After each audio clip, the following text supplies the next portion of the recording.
The Blu-ray set contains a bonus disc not included with the DVD edition.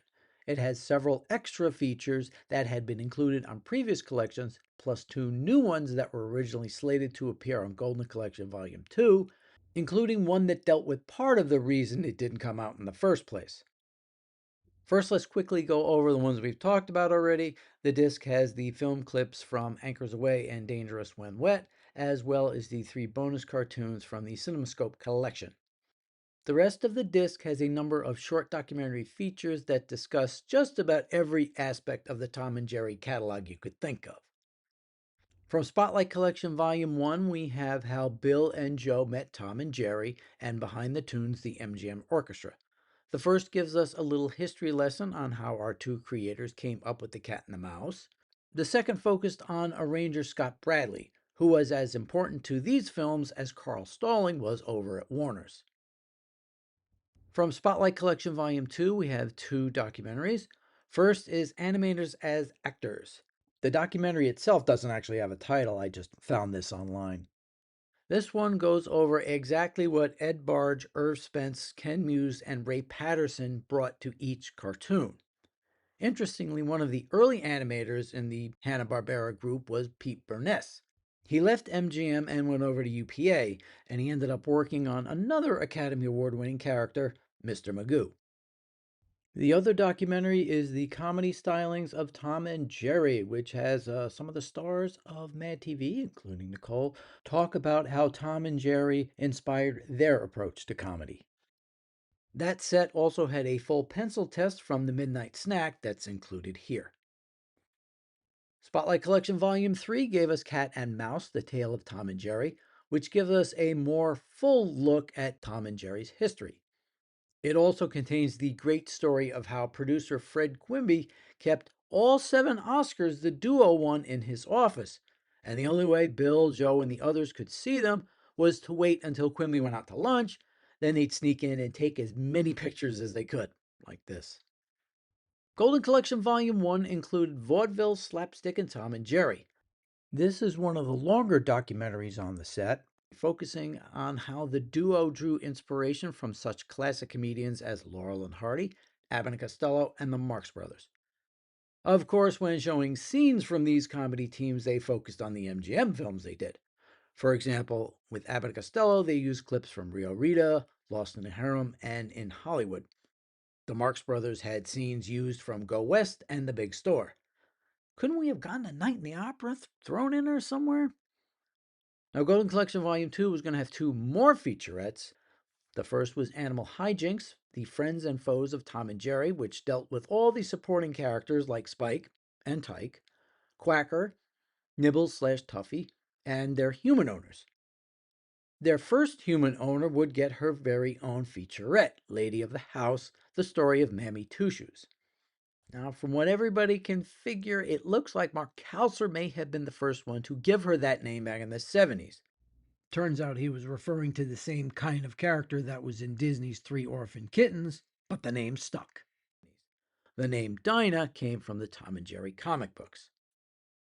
The character was originally voiced by Lillian Randolph, a well-known radio and film actress of the era.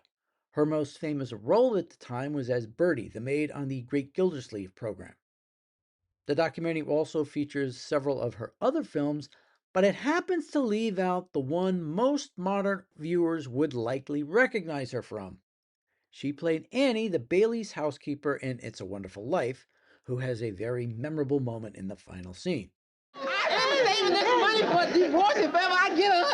But since Universal has the rights, they decided, like with the comedy teams, to stick with films of their own.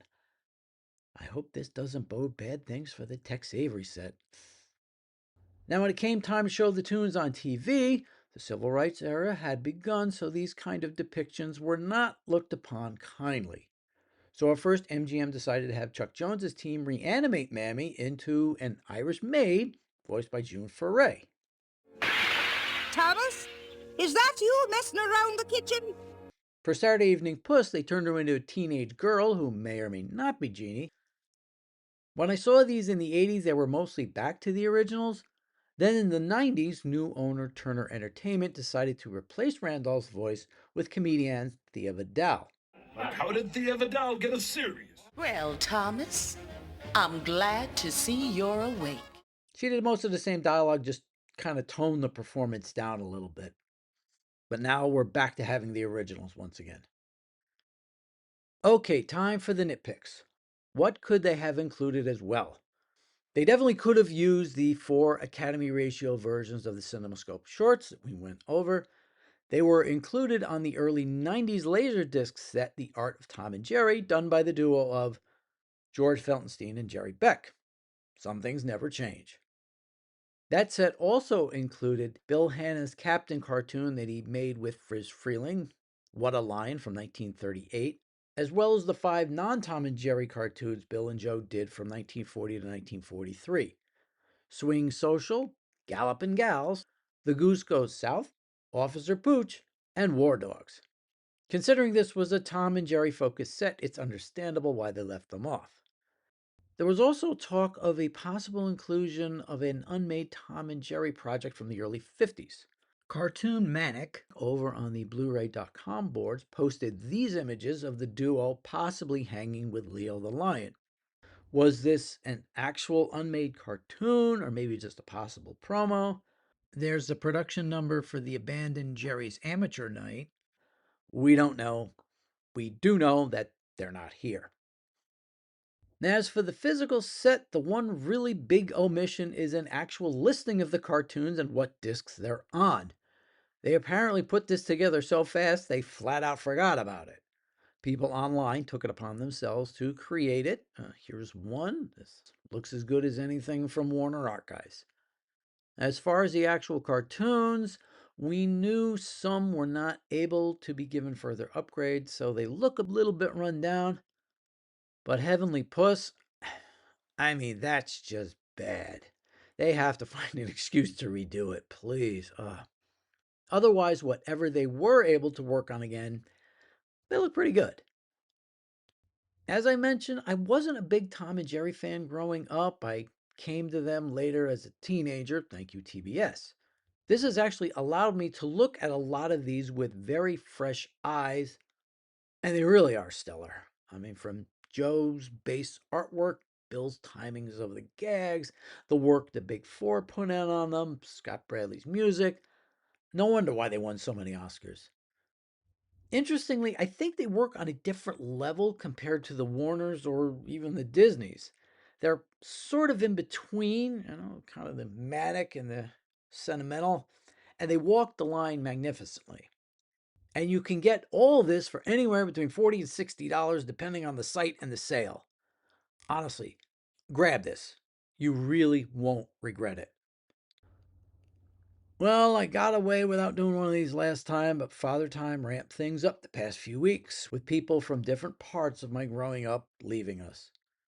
James Tolkien was best known as the principal in Back to the Future, and Tom Cruise's first commanding officer in Top Gun. Mary Beth Hurt played Robin Williams' wife in The World According to Garp. Then there was that noted children's star, Chuck Norris. Okay, not really. He began his career as an action extra in the Dean Martin film The Wrecking Crew, which I remember watching over my aunt's house when we went over for a visit.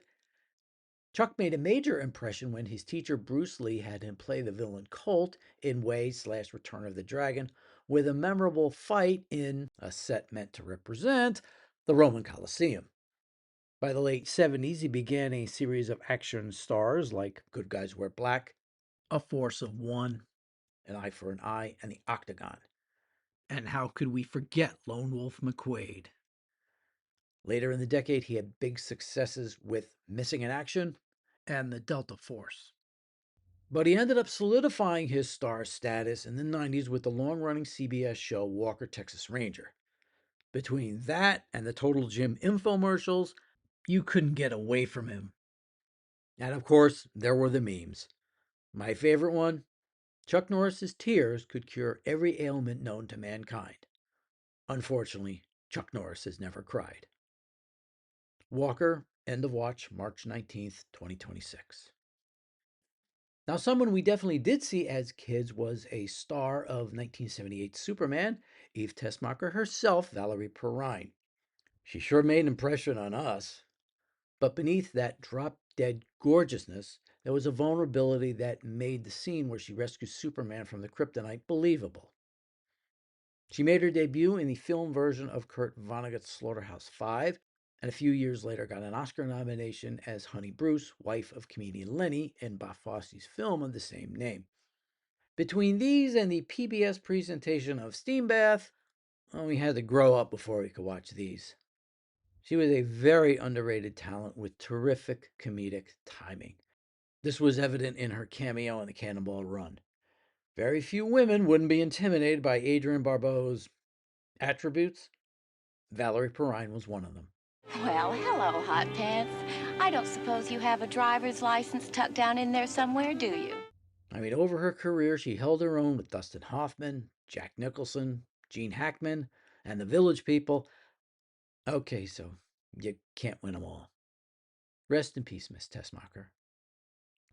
Well, it took a little over 2 months, but we made it. We also made it another way. We've reached a certain subscriber level, which will allow us to do more things. I'm working on a few ideas. I will let you know when we're ready. But if you want to be ready for them when they come, you can become a subscriber, and all it will cost you is the time and energy to do this. The Tom and Jerry series has been very successful to bring us to this level, and we will be returning to the duo in a month or so. But first, it's back to what got us started, a new Looney Tunes collection. Next time, it's the start of our look at Looney Tunes Collector's Vault Volume 2 and the first part of our look at Disc 1. I'm John Hartjar. Thanks for watching.